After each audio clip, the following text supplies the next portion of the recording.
여러분 안녕하십니까? 대한민국 국적 취득을 도와드립니다. 책 저자 김록한 교수입니다. 이번 강의를 통하여 다문화 가족과 외국인 주민이 대한민국 국적을 취득하는 데 도움이 되기를 바랍니다.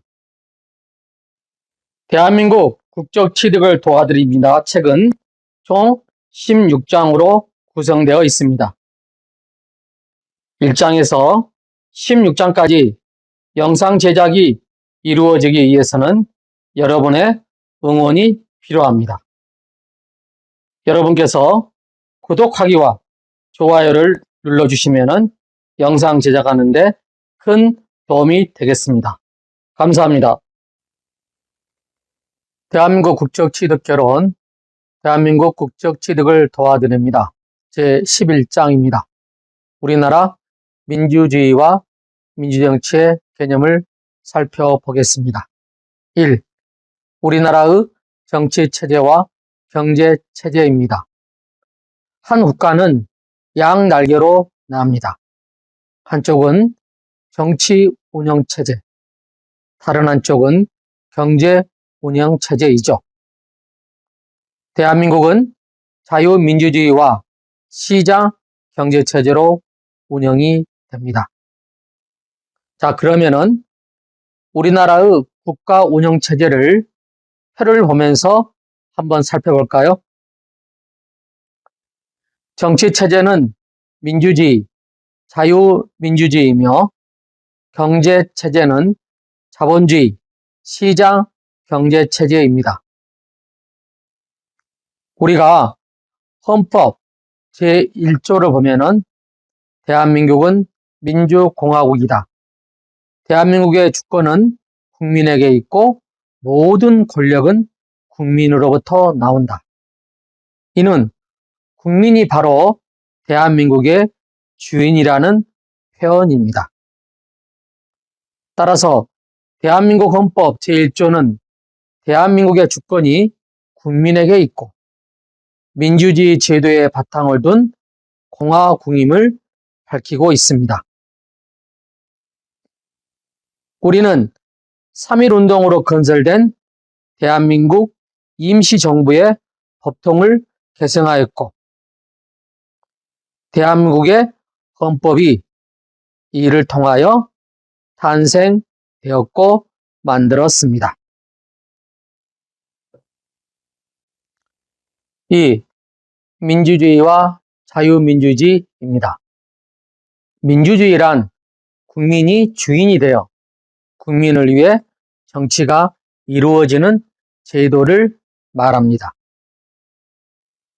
어떠한 문제가 발생이 하면 여기에 국민의 의사가 반영이 되어 합의가 되고 이가 해결이 됩니다. 즉, 민주주의는 타인의 인격과 의사를 존중하면서 합의로 다양한 사회 문제를 해결하고 있습니다. 모든 사람이 자유와 평등의 가치 아래 차별을 받지 않고 인간답게 살 수 있는 형태를 지향하는 원리라고 할 수 있죠. 왼쪽은 자유, 오른쪽은 평등. 자, 여러분은 다양한 산 정상 위에 우뚝 선 사람을 보고 있습니다. 깃발마다 어떤 사람은 자유를 들고 있고 어떤 사람은 인권을 들고 있고 어떤 이는 존엄성이라는 깃발을 들고 있습니다. 이렇듯 대한민국은 자유민주주의 국가입니다. 자유민주주의는 인간의 존엄성, 개인의 자유와 인권을 보장하면서 모두가 인간다운 삶을 영위하는 데 자아를 실현하도록 하는 이념입니다. 대한민국은 자유민주주의 이념에 따라 국민의 자유를 최대한 보장하고 있죠. 여기서 우리는 민주주의와 독재주의의 차이점을 살펴봅니다. 민주주의의 반대 의미는 일반적으로 독재주의를 뜻합니다. 그러니까 독재자, 왕, 군주, 소수 엘리트, 소수 집단 등이 정치를 하는 사례들이죠. 민주주의는 국민의 뜻에 따라 국민을 위한 정치가 이루어지는 제도를 말하며, 이에 반해 독재주의는 1인 또는 일정한 집단의 권력을 집중시키거나 일부를 배척하면서 지배하는 정치제도입니다. 3. 자본주의와 시장경제체제. 자, 태극기를 가슴에 단 사람이 오른손에는 자유민주주의, 왼손에는 시장경제를 들고 있죠. 이렇듯 대한민국은 자유민주주의와 함께 시장경제체제를 채택하고 있어요. 돈을 쌓아놓은 금고가, 개인 금고가 보이시죠? 대한민국 시장경제체제는 누구나 사유 재산의 소유와 자유로운 경제활동을 보장함으로써 일할 의욕을 높이고 생산성을 향상하고자 하는 자본주의 이념을 바탕으로 합니다.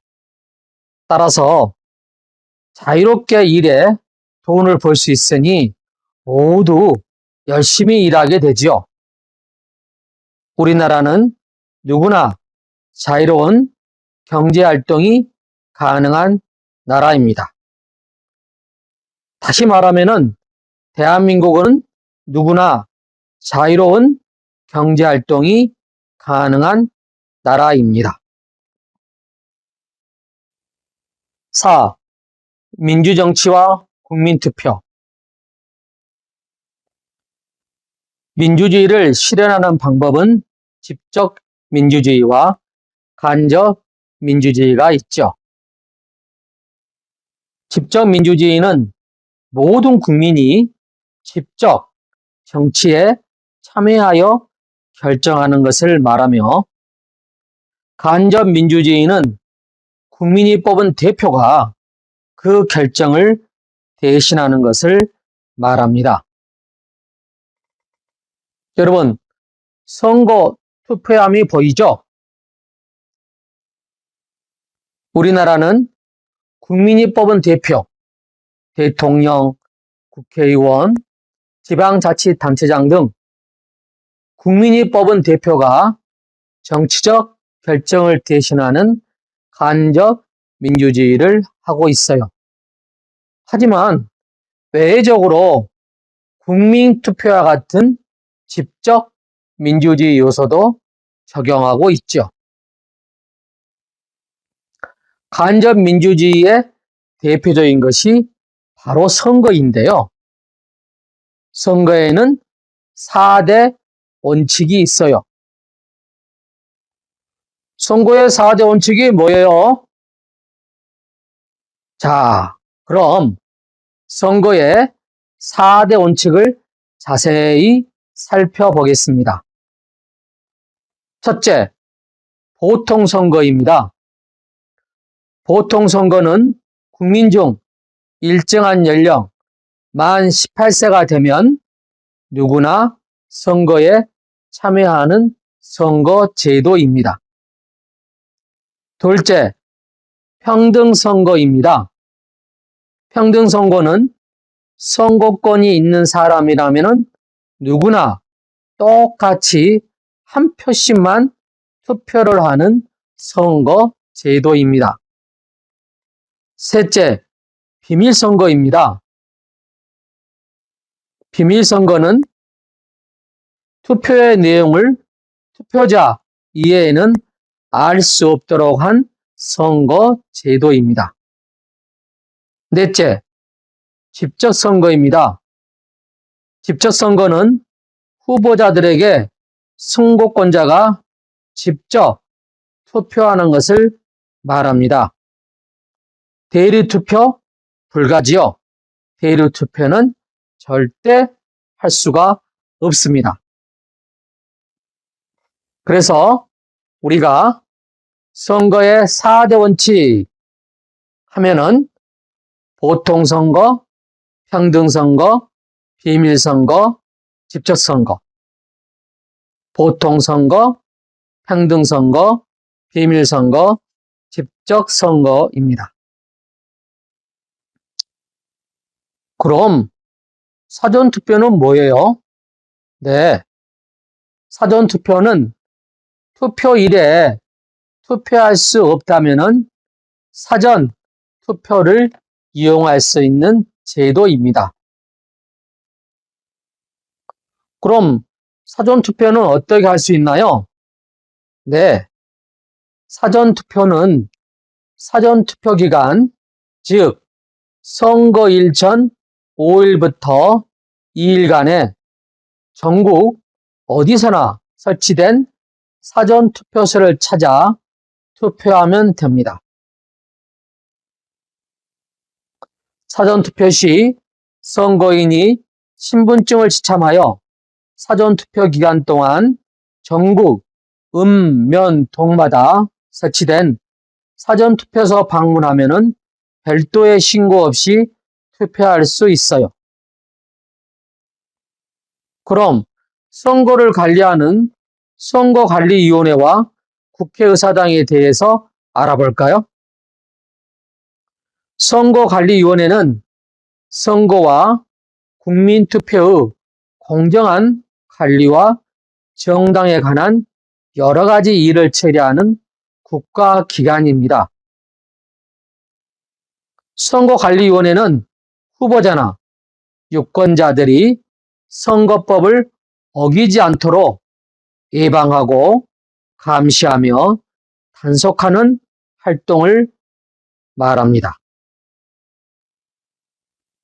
국회의사당은 국민이 선거로 뽑은 국회의원들이 입법부 기능을 담당하며 의정활동을 수행하는 곳으로 현재 서울, 여의도에 자리 잡고 있지요.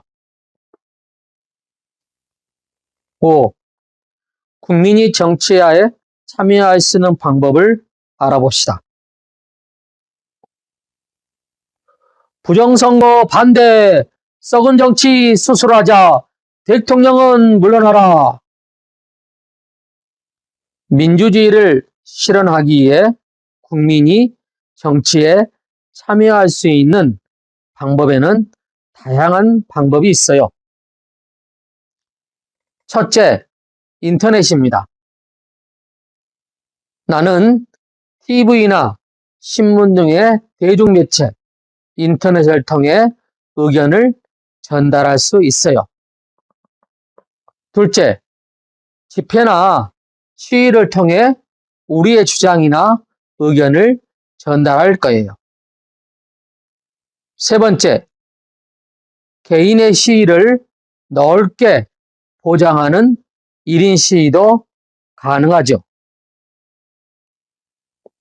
넷째, 나라의 일꾼을 뽑는 선거에서 우리가 원하는 인물에 투표하면 됩니다. 자, 여러분, 어깨띠를 두르고 피켓을 들고 있는 사람들이 보이죠?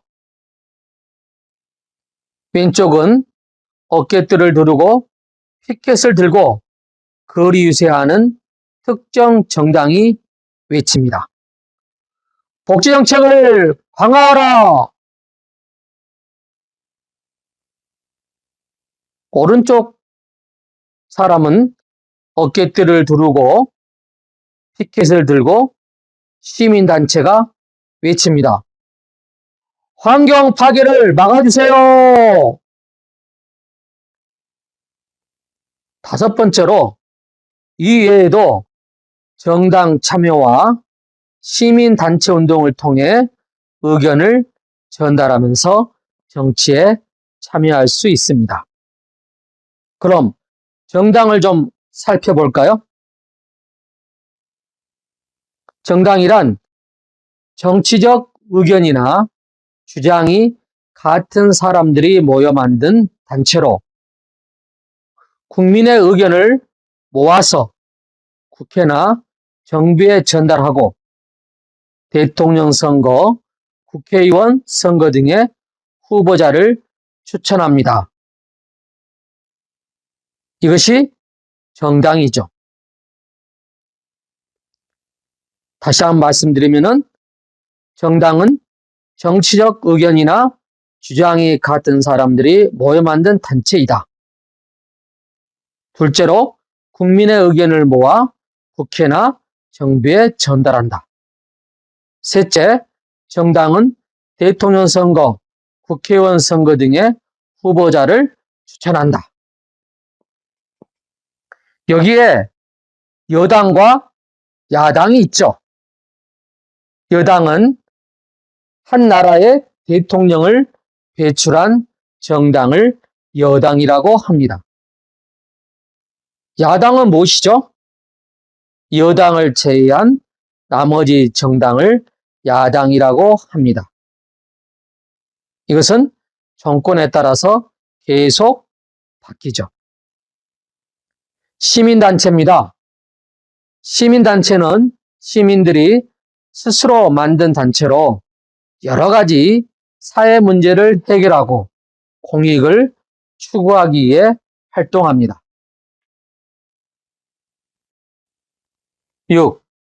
우리나라에서 실시되고 있는 주요 선거들을 알아봅시다. 유권자들은 말합니다. 나는 평생 대선에서 한 번도 안 빠지고 투표를 했지요. 다른 유권자들은 말합니다. 내가 선택한 후보는 꼭 당선되더라.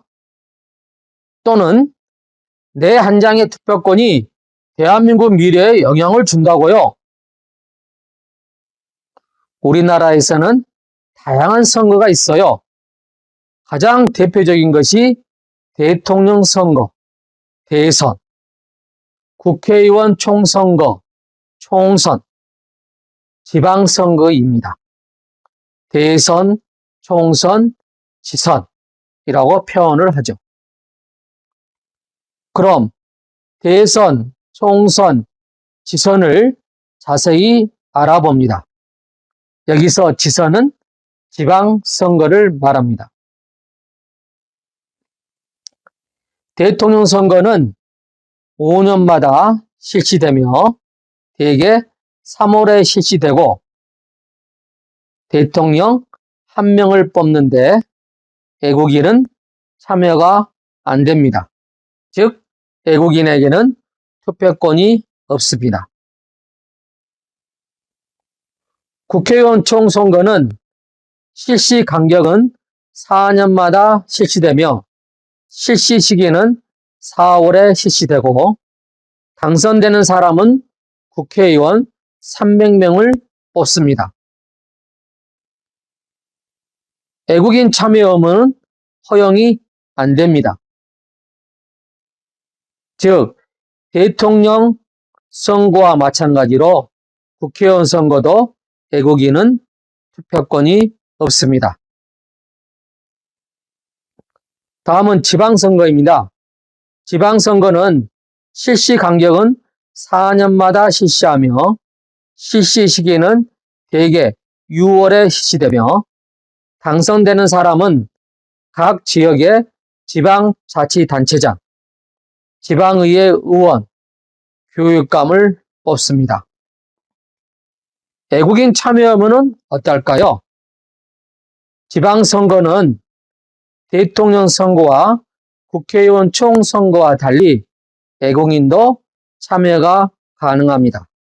단, 영주권을 얻은 지 3년이 지난 만 18세 이상의 외국인 중 지방자치단체의 애국인 등록대장에 올라 있는 사람은 참여가 가능합니다.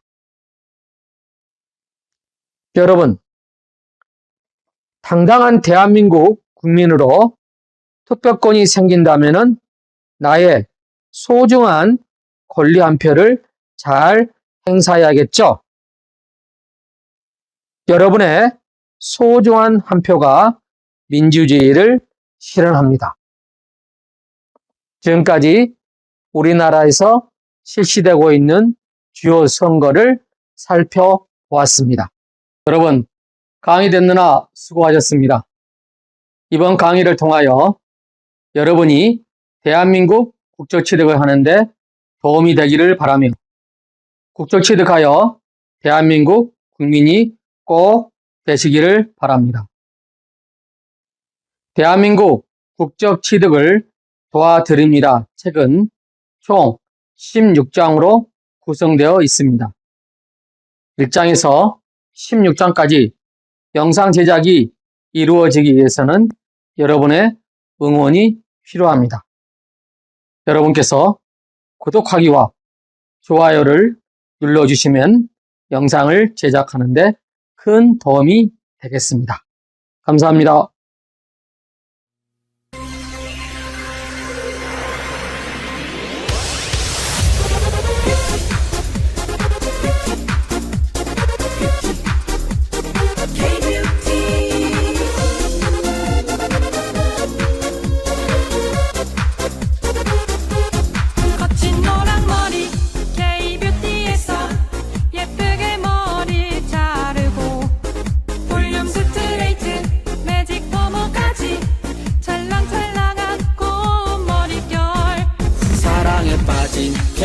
코스메틱 모두가 반한 K-뷰티 내일의 매니큐어 바르며 샤이니 블링블링 아시나요? K-뷰티 잊을 수 없는 영원한 나의 판타지 뷰티 삶의 활력 세계도 반한 K-뷰티